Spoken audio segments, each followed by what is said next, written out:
Hi friends, ಎಲ್ಲರಿಗೂ ನಮಸ್ಕಾರಗಳು. ಕಸ್ತೂರಿ ರಶ್ಮಿ ಚಾನೆಲ್ಗೆ ಸ್ವಾಗತ.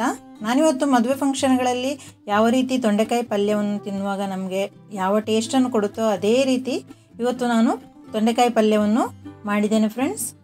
ವಿಡಿಯೋ ಇಷ್ಟವಾದರೆ ಪ್ಲೀಸ್ ಲೈಕ್ ಮಾಡಿ ಮತ್ತು ಫ್ಯಾಮಿಲಿ ಫ್ರೆಂಡ್ಸ್ ಜೊತೆ ನನ್ನ ಈ ವಿಡಿಯೋನು ಶೇರ್ ಮಾಡಿ ಮತ್ತು ಚಾನಲ್ಗೆ ಸಬ್ಸ್ಕ್ರೈಬ್ ಮಾಡಿ. ನಾನಿಲ್ಲಿ ಅರ್ಧ ಕೆಜಿಯಷ್ಟು ತೊಂಡೆಕಾಯಿಯನ್ನು ತಗೊಂಡಿದ್ದೇನೆ. ಚೆನ್ನಾಗಿ ತೊಳೆದು ಈಗ ಇಟ್ಕೊಂಡಿದ್ದೇನೆ. ಇದನ್ನೀಗ 4 ಪೀಸುಗಳನ್ನಾಗಿ ಮಾಡಿ ಕಟ್ ಮಾಡ್ತಾ ಇದ್ದೇನೆ.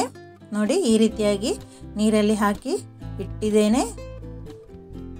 ಒಂದು ತೊಂಡೆಕಾಯಿಯನ್ನು 4 ಪೀಸ್ಗಳಾಗಿ ಕಟ್ ಮಾಡಿದ್ದೇನೆ, ಉದ್ದಕ್ಕೆ ಕಟ್ ಮಾಡಿದ್ದೇನೆ ಪಲ್ಯಕ್ಕೆ ಬೇಕಾಗಿ. ಈಗ ಇದನ್ನು ಒಂದು ಸಲ ನೀರಿನಲ್ಲಿ ತೊಳೆದು ನಾವಿದನ್ನು ಪಾತ್ರೆಯಲ್ಲಿ ಬೇಯಿಸಿಕೊಳ್ಳುವ.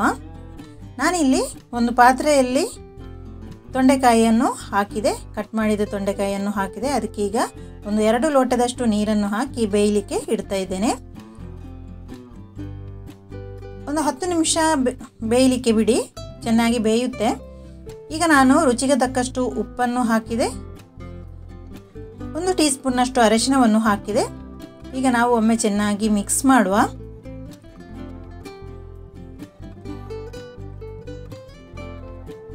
ಈಗ ಮುಚ್ಚಳವನ್ನು ಇಟ್ಟು ಒಂದು 10 ನಿಮಿಷ ಬೇಯಿಸಿದ್ರೆ ಸಾಕು, ಬೇಗ ತೊಂಡೆಕಾಯಿ ಬೇಯುತ್ತೆ. ಈಗ ನಾನು ಗ್ಯಾಸ್ ಸ್ಟವಲ್ಲಿ 1 ಸ್ಪೂನ್ನಷ್ಟು ಎಣ್ಣೆಯನ್ನು ಹಾಕ್ತಾ ಇದ್ದೀನಿ.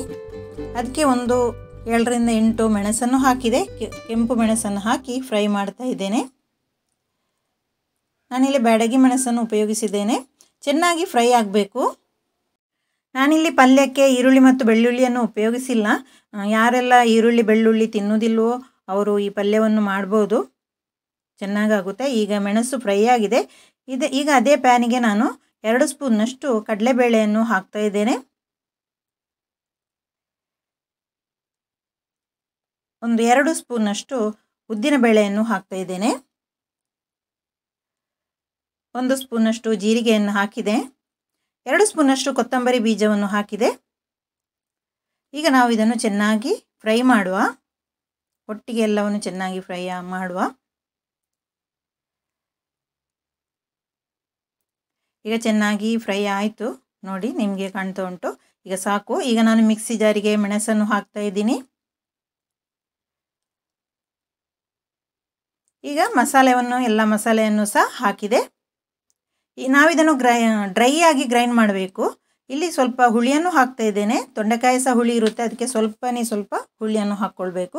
ನೋಡಿ, ನಮ್ಮ ಮಸಾಲೆಗೆ ಚೆನ್ನಾಗಿ ಗ್ರೈಂಡ್ ಆಗಿದೆ. ನೋಡಿ, ಡ್ರೈ ಆಗಿ ಗ್ರೈಂಡ್ ಮಾಡಬೇಕು. ಇಲ್ಲಿ ನಾನು ಅರ್ಧದಷ್ಟು ತೆಂಗಿನಕಾಯಿ ತುರಿಯನ್ನು ತಗೊಂಡಿದ್ದೇನೆ. ಅದನ್ನೀಗ ಗ್ರೈಂಡ್ ಆದ ಮಸಾಲೆಗೆ ಹಾಕ್ತಾ ಇದ್ದೇನೆ. ಮಸಾಲೆ ಈಗ ನಾವು ಒಂದು 2 ಸುತ್ತು ತಿರುಗಿಸಿದರೆ ಸಾಕು. ಇಲ್ಲಿ ನಮ್ಮ ತೊಂಡೆಕಾಯಿ ಚೆನ್ನಾಗಿ ಬೆಂದಿದೆ. ಇದರ ನೀರನ್ನೆಲ್ಲ ನಾವು ಸೋಸಿ ಇಟ್ಟುಕೊಳ್ಳುವ. ಚೆನ್ನಾಗಿ ಬೆಂದಿದೆ ನೋಡಿ.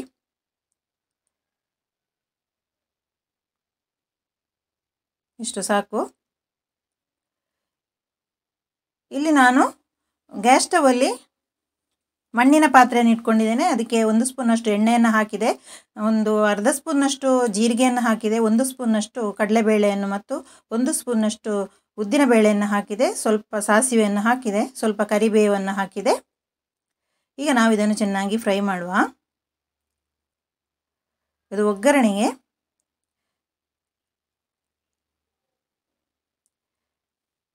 ಈಗ ಚೆನ್ನಾಗಿ ಫ್ರೈ ಆಯಿತು. ಈಗ ನಾನು ಕಡ್ದಿಟ್ಟಂತಹ ಮಸಾಲೆಯನ್ನು ಇದಕ್ಕೆ ಆ್ಯಡ್ ಮಾಡ್ತಾ ಇದ್ದೇನೆ. ನಾವೀಗ ಇದರಲ್ಲಿ ಒಗ್ಗರಣೆಯಲ್ಲಿ ಚೆನ್ನಾಗಿ ಇದನ್ನು ಬೇಯಿಸ್ಕೊಳ್ಳುವೊಮ್ಮೆ, ಹಸಿ ವಾಸನೆ ಎಲ್ಲ ಹೋಗಲಿ.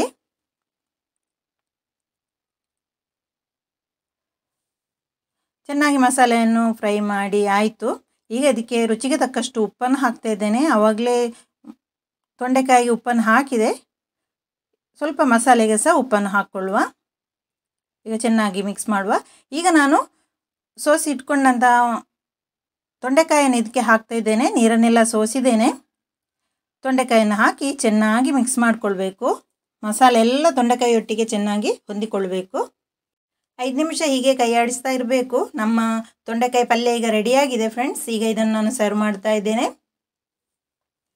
ತುಂಬಾ ಬಿಸಿ ಬಿಸಿಯಾದ ಪಲ್ಯ ರೆಡಿಯಾಗಿದೆ. ನಾವು ಬಿಸಿ ಬಿಸಿ ಇರುವಾಗಲೇ ಅನ್ನ, ಚಪಾತಿ, ಪೂರಿ ಯಾವುದಕ್ಕೆ ಸಹ ಇದನ್ನು ಉಪಯೋಗಿಸ್ಕೊಳ್ಬೋದು.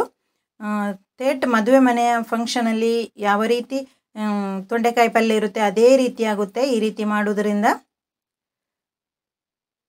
ತುಂಬಾ ಚೆನ್ನಾಗಿ ಬಂದಿದೆ. ಫ್ರೆಂಡ್ಸ್, ಇವತ್ತು ನಾನು ಮಾಡಿದಂಥ ಈ ತೊಂಡೆಕಾಯಿ ಪಲ್ಯ ರೆಸಿಪಿ ನಿಮಗೆ ಇಷ್ಟವಾದರೆ ಪ್ಲೀಸ್ ಲೈಕ್ ಮಾಡಿ ಮತ್ತು ಫ್ಯಾಮಿಲಿ ಫ್ರೆಂಡ್ಸ್ ಜೊತೆ ನನ್ನ ಈ ವಿಡಿಯೋವನ್ನು ಶೇರ್ ಮಾಡಿ ಮತ್ತು ಚಾನೆಲ್ಗೆ ಸಬ್ಸ್ಕ್ರೈಬ್ ಮಾಡಿ. Thank you for watching. Bye.